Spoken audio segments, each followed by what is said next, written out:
शाकावतांश हे कृष्ण करुणा सिंधु दीनबंधो जगत्पते गोपेश गोपिका कांता राधा कांता नमोस्तुते सप्त कांचन गौरांगी राधे वृंदावनेश्वरी विश्वानुसुते देवी प्रणमामि हरिप्रिये वाञ्छाकल्पतरुभ्यश्च कृपा सिन्धुभ्य एव च पतितानां पावनेभ्यो वैष्णवेभ्यो नमो नमः नमो विष्णुपादाय कृष्णप्रेष्ठाय भूतले श्रीमते भक्तिवेदांत स्वामिनिति नामिने नमस्ते सरस्वती देवे गौरवाणी प्रचारिणे निर्विशेष शून्यवादी पाश्चात्य देशतारिणे जय श्री कृष्ण चैतन्य प्रभु नित्यानंद श्री अद्वैत गदाधर श्रीवासादि गौर भक्त वृंद हरे Krishna Krishna Krishna Hare Hare Hare Ram Ram Ram Hare Hare Hare Krishna. Welcome all of you to Dham Yatra class. So this week, the Dham we will be looking into is Ahobilam. So before we start, can anyone tell how many of you have been to Ahobilam before? Who has been to Ahobilam before? Hare Krishna Mataji, voice is a little bit low. Okay, 1 second, Prabhuji. Can you hear me now, Prabhuji? No, Mata, still.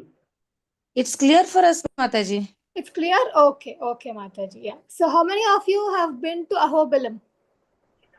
Yes, Next month we are long back I planning to have been, visit. Mataji. Oh, next month you're planning. Sindhu Mataji, you have also been to Ahobilam. Very nice.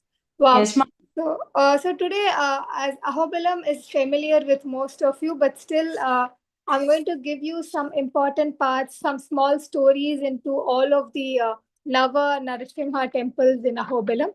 So, with all of your blessings, we'll start today's session on Ahobilam. So, as all of you know, Ahobilam, the name Ahobilam, yeah, comes from actually the Devatas. So, when the Narasimha was killing Hiranyakashipu, all the Devatas were praising from above, right? So, everyone were reciting prayers, okay, from different Puranas and everything. So a specific a prayer was being recited, okay, and was created by the Devatas, which is still found in Sthala Puran. And that prayer is, it says Aho Bilam, okay, and Aho Balam. So which means that Ahobilam is, Aho means great, okay, and Bilam is actually a huge cave.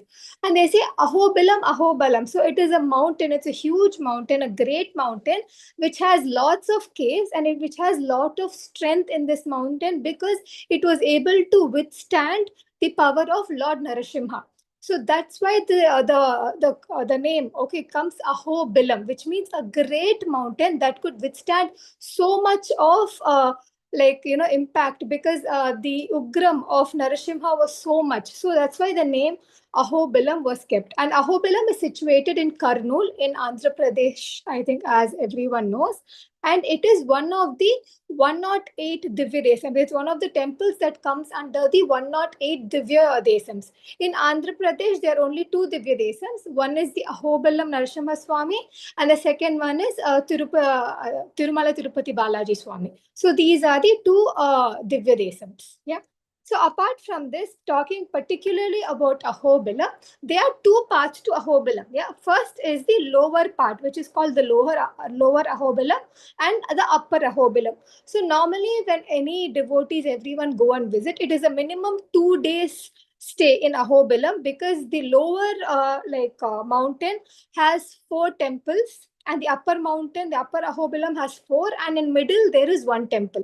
So just to visit all the temples in the upper Ahobilam, it takes almost more than half a day, including the Ugrastamba and other places which we will be looking into. Yeah, so this is the Ugrastamba, as you can see. There are some specific places in general where we're not allowed to go. Ugrastamba also, it is a one-way path, yeah. So you can only walk one way. So sometimes when we go locally, we have to look into it more specifically and go visit these places, yeah. So normally one day for the lower Ahobilam, which is normally gone by foot or mostly by jeeps or cars, and the upper Ahobilam is a whole trekking thing. It's almost 1,000 steps till the Ugrastambam. So mostly people trek through valleys, different mountains, rocks, and they go to this place. Yeah. So being more specific about the architecture and who built this was done during the the time of Vijaya Raya. Okay, he was a king during that time. So the whole style is also like, the style of the temples that you see over there is also built in the same era. And also the Swami, like over here, all they are Narasimha Swami temples, which means nine. So there's a small story behind this Narayana temples, Nara Narasimha Narayana temples. That one day Garuda had come here to offer penance. Like he came here requesting to see the gods whole form, like full form, without any kind of filter kind of a thing. He wanted to see the complete form, the complete darshan. So Lord Narasimha, he got very impressed with Garuda's penance, and he manifested himself in nine different forms. So that is why we are able to see Narasimha in nine different forms. And also locally, the people over there say that from the top, if you go down, Narasimha Swami keeps like showing his more subtle forms, more cooler forms. In the first, you can see the Ugra form, and as you go down and down, the last form you can see where Narasimha Swami is smiling, right? So, like this, the locals, this is their belief that as the Lord, comes down, his anger also decreases. So that is the introduction to Ahobilam. Yeah. So, any doubts so far, or if anything else? If not, we can Ma- start the session. Mataji, is this the place? After Hiranyakashipu got killed Yes, by Narasimha, yes, so Mataji. does it mean that Hiranyakashipu stayed here? Yes, Mataji. So basically, this Dham is Hiranyakashipu's kingdom. Yes. Oh, Yes, I Mataji. mean, This is where you can see, mountain range. this is where you can see Prahalad's school. There's something called Prahalad Mettu. Okay. In between the last upper, temple and the Ugra Stambam. In middle, there's one small temple of like Prahalad, where you can see the school, the Gurukulam, where Prahalad had learned his education. Oh, so he lived in this mountain range, Yes, yes, Hiranyakashipu. Mataji. Yes, yes. That's why Oh. Narasimha Swami wanted to destroy everything, all not just the Sabha, but the place itself, right? That's when Prahalad stopped him from destroying. Okay, Yes, Mataji. Thanks. Mataji. Yeah, we'll be looking into those also, like, about Prahalad and all those temples. So, totally, they are nine temples. So, we'll be covering each temple like one by one specifically. But before that, we'll just see an overview. So, each temple, okay, this Nava Narasimha temple actually represent one planet. Yeah? Starting from the Yogananda Narasimha, that's the topmost temple.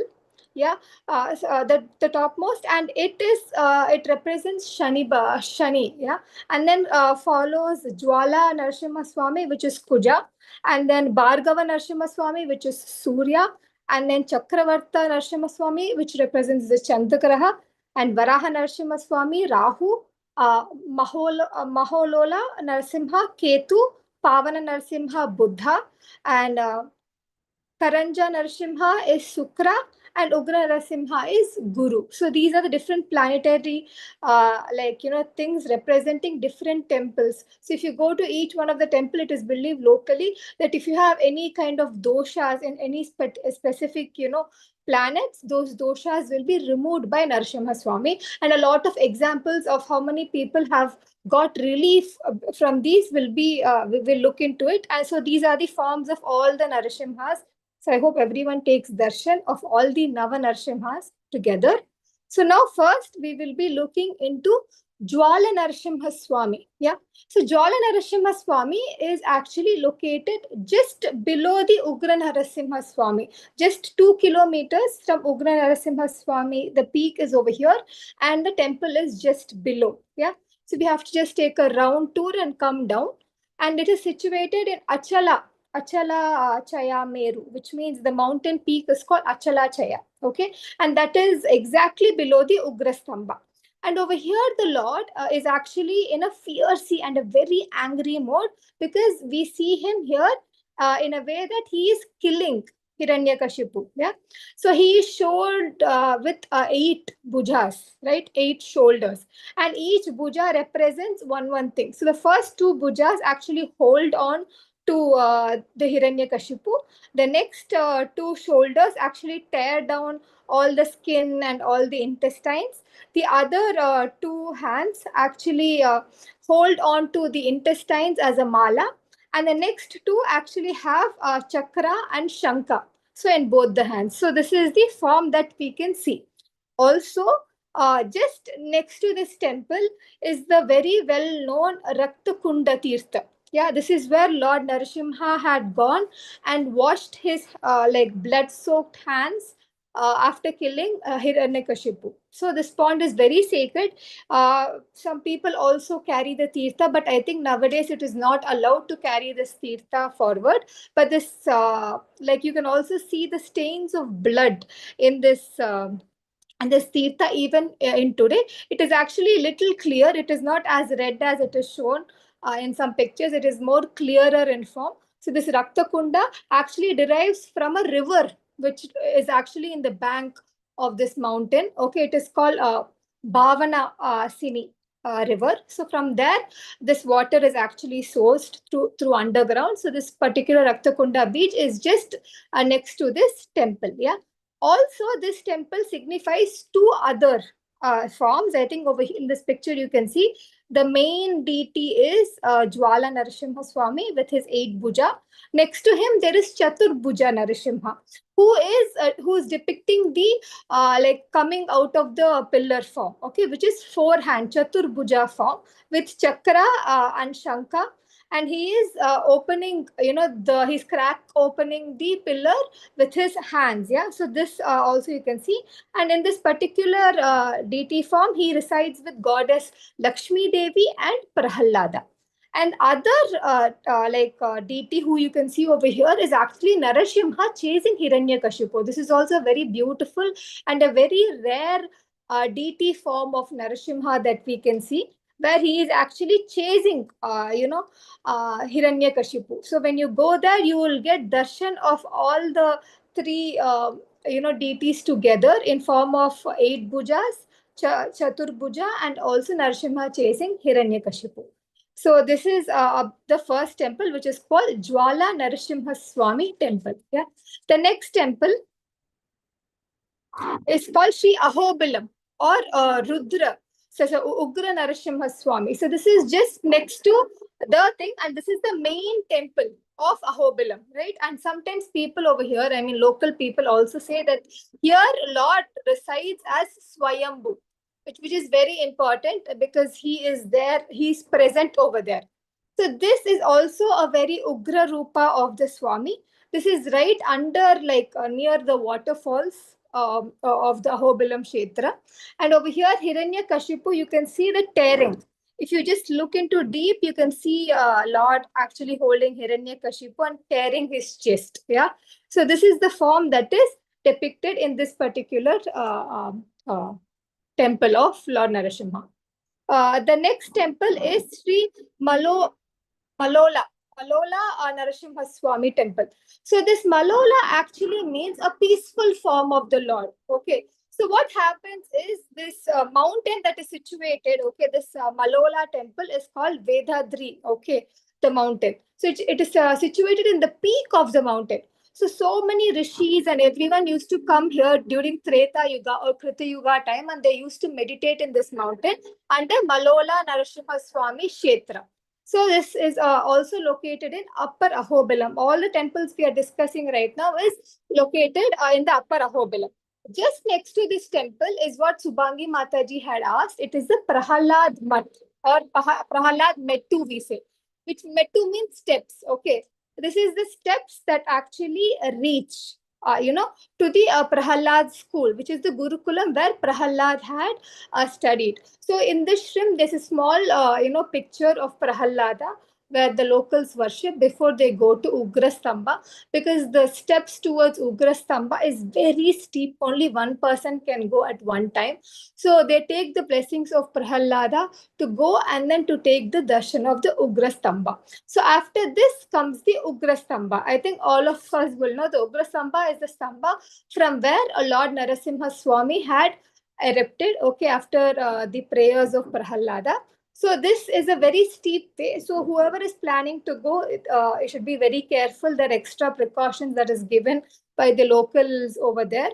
So there's only one rope. There is no proper steps, and the incline is almost 75% incline.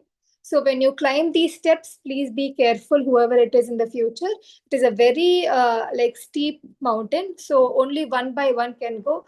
So please be careful. But it is a very beautiful kshetra. You can't directly touch the stamba place. It is covered with a fence, but you can take darshan by bending and seeing how the stamba looks. It is totally cracked. You can only see the base of the stamba that is located.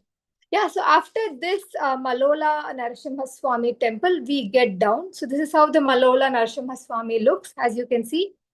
He is with his Chaturbhuja form along with Lakshmi Devi. In this particular place, Narasimha is with Lakshmi Devi, but her name is Chanchu Lakshmi. Yeah, so basically, Chanchu Lakshmi is a form that comes to reduce the anger of Lord Narasimha Swami. Okay, so she takes this form of Chanchu Lakshmi, who is actually a tribal girl. So she comes over here and she tries to calm, Narasimha Dev. So this is the Lakshmi Devi and Narasimha Swami in this. So the next is the fourth one. It's called Sri Krodha or Sri Varaha Narasimha Swami. So the significance of this Narasimha Swami is that he is also situated in Upper Ahobilam. Okay, and he is depicted in Varaha Rupa. Can anyone say, because everything is Narasimha, right? Why only this particular Rupa is in Varaha form? Like, why does Varaha Swami appear on Ahobilam? Any particular reason? Varaha Swami is also there in Tirumala, actually. It's very coincidental, but that is also the Vedesam. He's also there. He's also here. Any idea, Matajis, Matajis or Prabhujis who've been there? Can you say why Varaha Swami is there?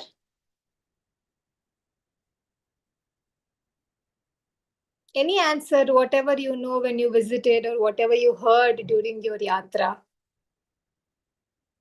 I know Krishnamurti Prabhu went, Sindhu Mataji went.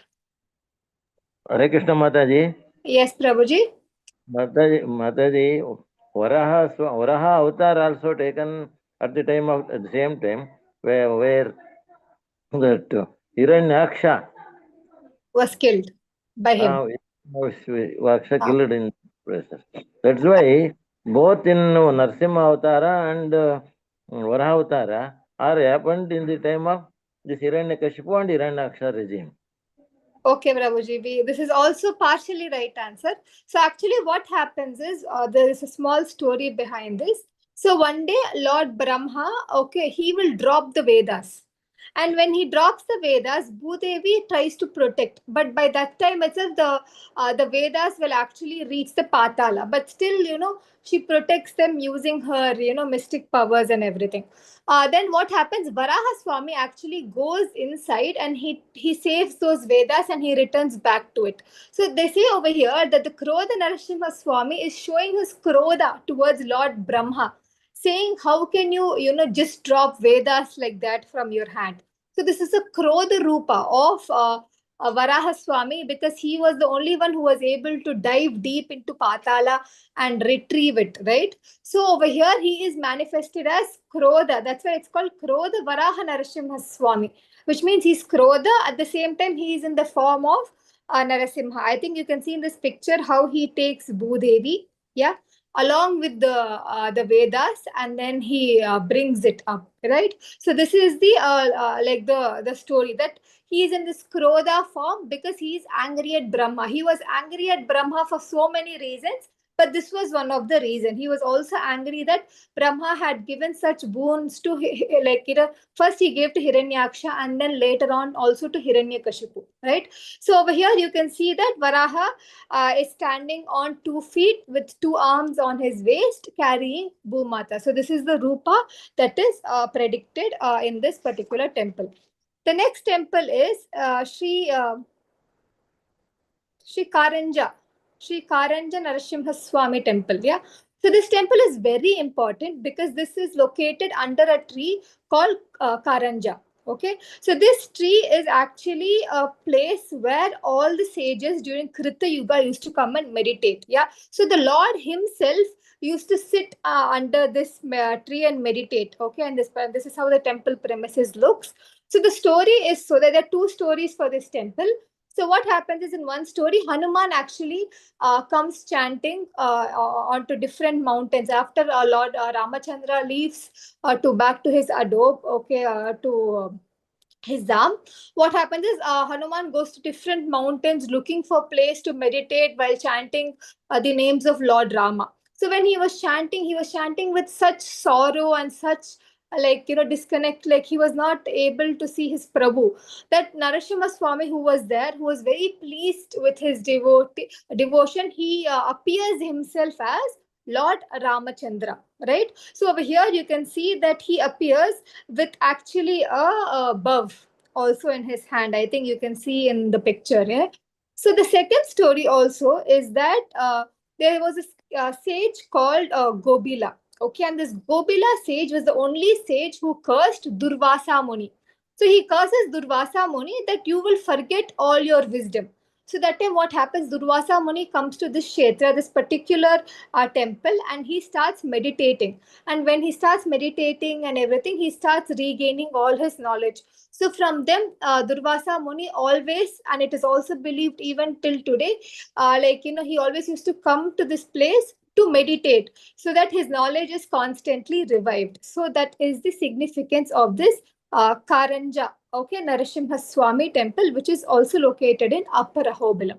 So till now we had seen 5 temples. Yeah, first 4 temples in Upper Ahobilam, and this is situated exactly in the middle of Ahobilam. And then from now, all the temples are situated in the lower Ahobilam, right? So the first temple from the lowest, I mean, the point you can see is Sri Bhargava Narasimha Swami temple. So this is in lower Ahobilam.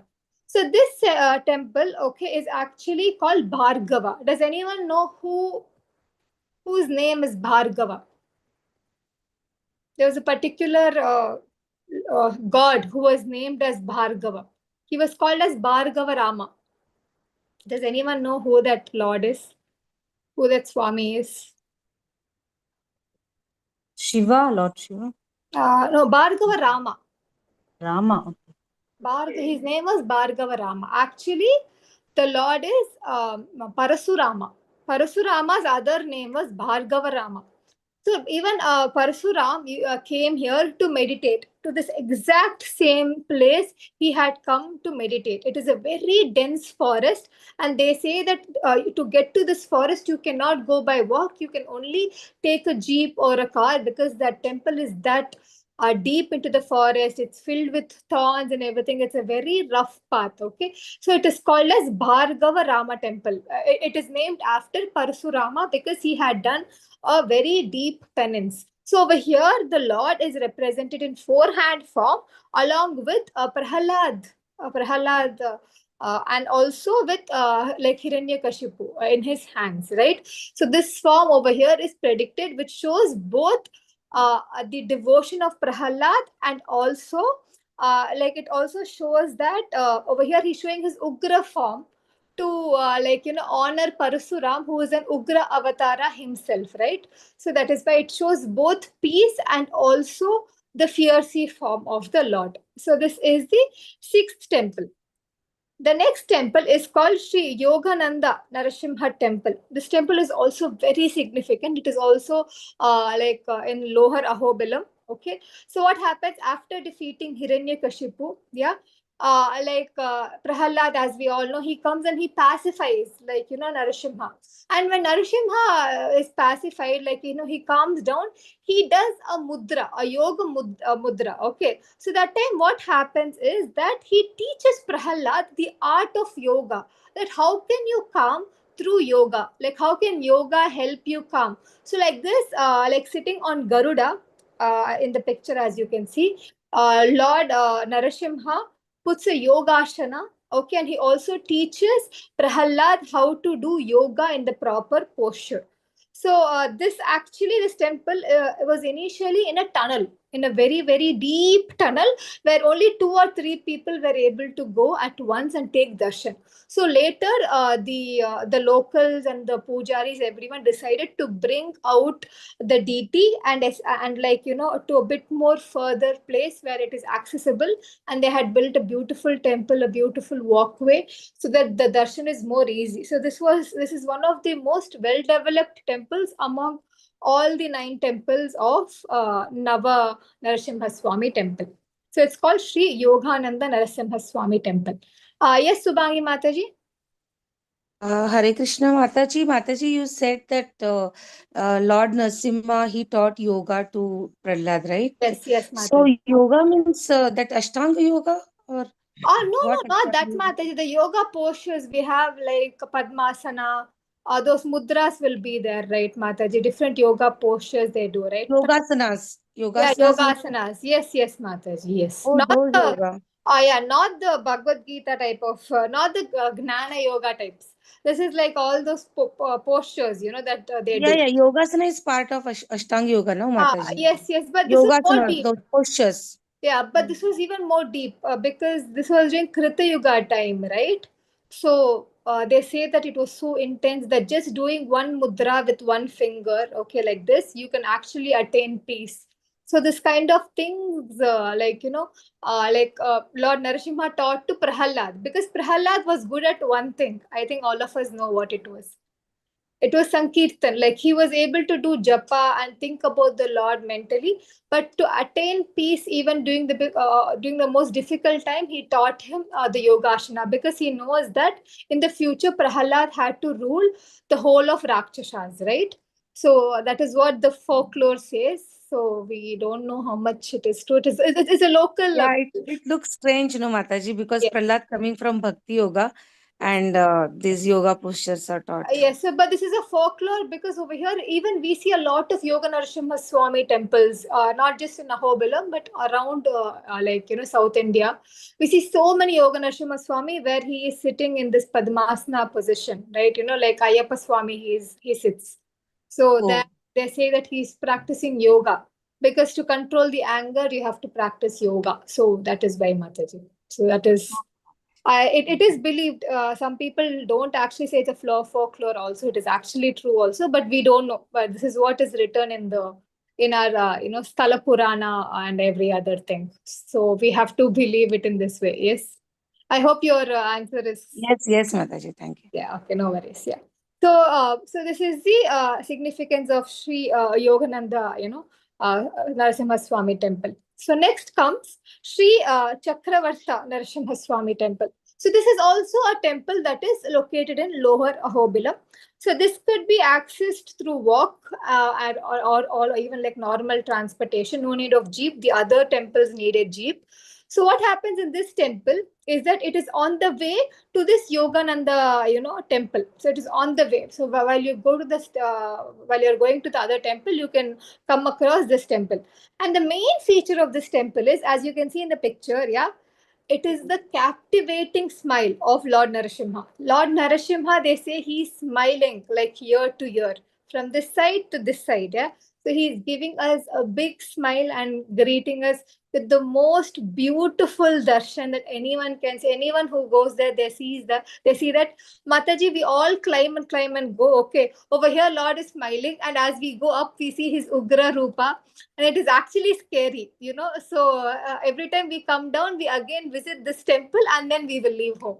So a lot of devotees do this, where they keep wanting to see this temple the second time when they come down also. The importance of this temple. Yeah, Ujjain. I'm sorry, Krishnamurti Prabhu, can you please mute yourself? Thank you, Prabhuji. So what happens over here is there were a few Gandharvas. Okay, the Gandharvas' names are a little bit funny, but their name is Haha and Huhu. Yeah, they were the Gandharvas, and they used to sing songs for Narasimha Swami to please. That is how he got this big smile. Yeah, so while the Gandharvas were singing, Narasimha Swami was so pleased that he granted the Gandharvas the title of the best singers that will ever exist. Yeah. So after getting this title, what happens is even now people and pujaris, like they actually sing songs over here for Narasimha Swami for his pleasure. Yeah. So if anyone is a good singer, when you go there, please sing. The Lord will be so happy, and you can literally win his heart. He is so pleased with anyone who comes and sings here, and he greets all of us with a very big smile, right? So, and in this temple, he is sitting in a Padmasana position, and as you all see, with a very big smile, with Shankha and Chakra, right? And he's blessing all his devotees. Yeah. So this is how the temple complex looks. It is all most of the lower Ahobilam, the first three lower Ahobilam temples are well constructed. So the premises is very neat, the walkway is very neat. All the problem comes when you want to start trekking to the upper five temples. That is where the path is very rough and the trekking is really rough. Yeah. So this is the last temple of this series, which is called Sri Pavana Narasimha Swami Temple. So this temple is actually located in deep forest. Yeah, it is a very beautiful temple, and it gives the most peace. I heard. Yeah, so anyone who goes here sits and chants like 1 or 2 rounds of Hare Krishna mantra. They say that the peace you get out of it is like 10 times more than you normally will experience. They say this. It's such a tranquil and place. It's so peaceful. That when you go visit this, you will not like feel anything because it is surrounded with four mountains. Yeah. And then it is so peaceful. All you can hear is dense forest and birds. It is the most beautiful place ever. So this place where people especially meditate, right? And also over here, Swami is actually with Lakshmi Devi. Yeah. And he is sitting on Adi Sesh. Yeah. If you take a closer look, not in pictures, it is not shown that clearly. You can see the hoods, right, on the top. So he is sitting on Adi Sesh. So this is one of the forms where he is sitting on Adi Sesha, right? So this is the last temple that we will be covering. So apart from this, there are few other temples also near and here. So first is obviously we saw about the Ugra Stamba. There's also something called Garudachala. It is a peak. The peak where this Ugra Stamba is there, that peak is called Garudachala, which is dedicated to Garuda because of the penance he had performed over there, right? And also, there is a small Chenchu Lakshmi Alayam separately in the tribal region, okay, where she is worshipped because, she becomes the consort of Narasimha Swami when he is in his Ugra Rupa, and she is depicted as a tribal woman over there. There are so many tribes in this area.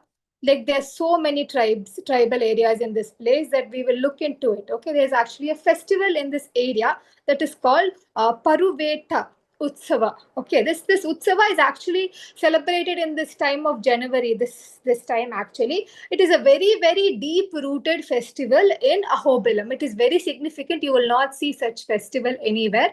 So over here, can you see the image? Mataji, can you see the image? Yes, Mataji. Okay. So this, what happens is in this particular thing, there's a story in between tribals that after like his whole Rupa with his Ugra Rupa, he gets down, he enters into this forest area, okay, and he starts hunting in that range, in that rage, yeah. So he'll be like destroying the whole trees, killing all the animals that come into sight and everything. So as a tradition, okay, this Parvetu Utsava, okay, you can see in this picture that the pujari in the front, he's actually, holding on a stick. You can see that a white stick, and it has a very sharp ending to that stick. So over here, the pujaris, they take the Lord, okay, to on a 32 tribal, places. There are 32 tribal places in this area. The Lord travels through all the 32 regions, okay, hunting his lands. So this is a tradition that also says that the Lord is trying to reclaim, like, go and see his land if everything is okay or not. But the pujaris carry this, only one pujari carries this kind of a weapon, that is meant for hunting. So they go to this 32, different regions of tribals, and he goes around hunting. And on the 40th day, the Lord comes back. So this is a 40 days, festival that is celebrated, that represents Lord's Narsimha Dev's hunting. Yeah. So this is during this Sankranti time. Also, a few other facts about the thing is, as I said, Prahalad Mettu is also one of the things. Other thing is the prasadam. So there is no particular prasadam that is there. There's like the ones that give in the temple, but in Upper Ahobilam there's something called Nitya Ananda Seva Hall. Yeah. So over there they provide free prasadam to all the devotees who come, and this is situated in Upper Ahobilam. And also the steps from the lower Ahobilam to upper Ahobilam is about 10,000 steps, okay, including all the like inclines and the steeps and everything. And also the best time to take a trek to the upper hill is a morning 6 or 6:30 a.m. If you want to start your trip and go through all the five temples, see Ugrastamba, see Prahalad Mettu, see everything and come, then the best time is for all of anyone to start at 6:30. Only then, before sunset, you will be done. So as I told before, it is a 2-day trip. If you go to Ahobilam, minimum 2 days to see both the lower and the upper hill together, and to cover all the temples and extra additional places also. And also for lower Ahobilam, you will mostly travel through jeeps and cars, right? So this is all about Ahobilam. I hope the session was okay. I hope you are able to understand and get a gist of Ahobilam. Ahobilam is the oldest dham that is there in any dham, like after Kedarnath. Because this dham was created, was formed during the Krita Yuga, the Satya Yuga time. So among one of like very few, Ahobilam is one of the oldest dham. So when you go this, it's just more than a dam. It's a place where we can see, which was ruled by a demon, which is turned into a heaven right now. People say it feels like Vaikuntham. It is so beautiful that they have not done any development for this particular reason, because it has to stay as it is. Nothing should be changed. So that is why. So whoever have gone, I'm so happy that all of you have gone and visited. And if you got to learn something new, I hope you're able to resonate with it. And people who didn't go, I hope you were able to see the live darshan along with the deities and the temples. And I hope you all get to go in the future and get darshan of the Navanarsimha Swami. So if there are any doubts, you can please ask. I'll try my best to answer. Hare Krishna. Hare So, Krishna Yes, Krishnamurti Prabhu. Mataji, when I have been to this Mahavilam somewhere so many years back, but we are not aware of all these things. Whereas after hearing this class, so we came to know that we must go any pilgrimage places with datas. Yes, Without Prabhu. that, or otherwise it is nothing but a sightseeing place. It will happen. Yes, Prabhuji, true. Because only if you know the stories, you will relish, no, Prabhuji. Okay, this is the significance. See how lucky we are to be here. This is the place where Brahma meditated. When you go next time, you will know that. This is the No, place Parasurama meditated. no, So, we are not aware of all those things. Just we have gone, we have just go down, and then we have came. So uh, thing is, that is the real purpose of this visiting the pilgrim places won't survive. The thing is, we must be aware of all these things. Actually, this video we have to keep with us for permanently. As and when we go there, automatically it will reveal. So we will call Mataji. The Mataji will also be with us to educate all these things. We are blessed. I am Hare Krishna Mataji. Dandavat Pranam. all the recordings are there, Prabhuji, on YouTube. I will also send, personally in the group. So please check, Prabhuji. Yes, whenever you want, you can see. Yes, Prabhuji. If it is shared in the group, definitely we wish to create another folder. We will keep permanently for this. So that will help for us. That's so nice, Prabhuji. I'm so happy you like the session, Prabhuji. Hare Krishna. Hare Krishna Mataji. Yeah, Subhangi Mataji, you had a doubt?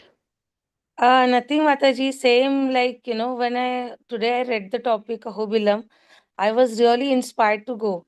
Like next month, children have Dasara vacation, and I was like, okay, this is the place. Maybe, Krishna Narasimha is calling me, and I was like, Krishna only inspired Mataji to give me this, give us Actually, this today chance. was supposed to be Ayodhya Mataji. Yeah, Oh, something or the other had happened. A small mix-up, and we took Ahobilam today.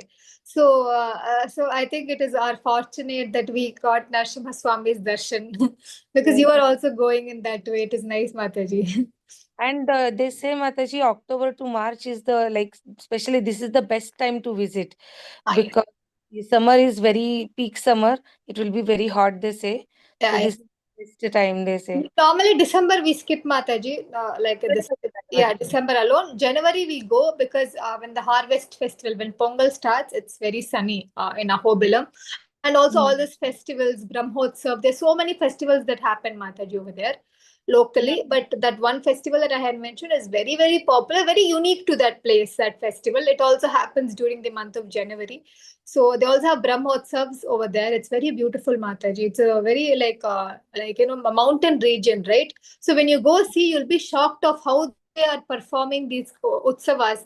The temple pujaris, okay, every day they climb, Mataji. Imagine, okay, every day someone has to go there and do puja, no, Mataji. Every day they climb and go.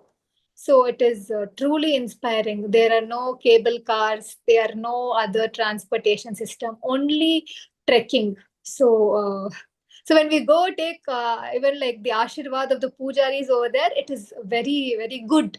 You know, they all are pure devotees who do seva. So like they say, right, Mataji, causeless seva. Mm. So that is what they do there, Mataji. When I saw that Ugrastamba Mataji YouTube, I mean, short video I saw, it is the terrain is very difficult, Mataji. It is very I difficult, yes. Because I mean, Mataji, there's no safety equipment for you. Okay, till that, the upper temple, okay, there is some kind of like, handles, railings to hold on to. But when you go to Ugrastamba, Mataji, climbing is difficult. Getting down is 100 times more difficult. Like I've mm, seen people sit there for hours, sit, and come down. Like I've mm, heard stories of where they just sit and they come down for half an hour, 1 hour. That basically blocks. In one day, they say that not more than 4 or 5 people actually climb Ugrastamba. Very mm, rare, yeah, people actually go there because it is kind of little bit, life threatening. Something happens, but still, Mataji, it is all Lord's mercy, right, Mataji? mm, Yeah, like it'll not stop me from going. So I will go mm. if I go. So but yes, Mataji. But you should also see because you have kids and everything, right? So a bit of safety is good, Mataji. I'm very scared to go, Mataji, but kids are more excited. Oh, kids are more excited. Okay, Arohi and Om are more excited. More excited, yeah. Ah, yes, Mataji. But you see to it, Mataji, before you go, they'll guide you of Yeah, how, you should go about. And if kids are allowed or not, I think kids are not allowed. Okay, yeah. according to Oh, what I know. Yes, Mataji. I mhm. think anything below like 16 or 18, I think are not allowed. So, Oh, yes, Mataji, because kids, it's not the same, yeah. right, Mataji? Not Yes. safe. Yeah, Yeah. yeah. I So, think ISKCON resting place is also there, Mataji. ISKCON. yes, there is an ISKCON Ahobilam, Mataji. Yes. Down, lower Ahobilam. Lower Alomulam, it's Yeah, there. yeah, yeah. It's there. It's there. It's beautiful. They have Chaitanya Mahaprabhu's padukas over there. Mm-hmm. Recently only they inaugurated it, so you can go and see my beautiful, beautiful temple, Mataji. Beautiful temple. It's very nice. Thank you, Mataji. No worries, Mataji. Thank you so much, everyone, for attending. Thank you so much. So, if there are no doubts, we will end the session. वाञ्छा कल्पतरूपेश्च कृपा सिन्धुभ्य एव च पतितानां पावनेभ्यो वैष्णवेभ्यो नमो नमः अनंत कोटि वैष्णवृंद की जय शीला प्रभुपाद की जय हरे Krishna all glories to assembled devotees धन्यवाद प्रभु प्रणाम Mataji. Hare thank Krishna you Mataji. Prabhuji. Thank you for the very beautiful class. Hari Bol. Thank you Prabhu, thank you Mataji, thank you Prabhuji.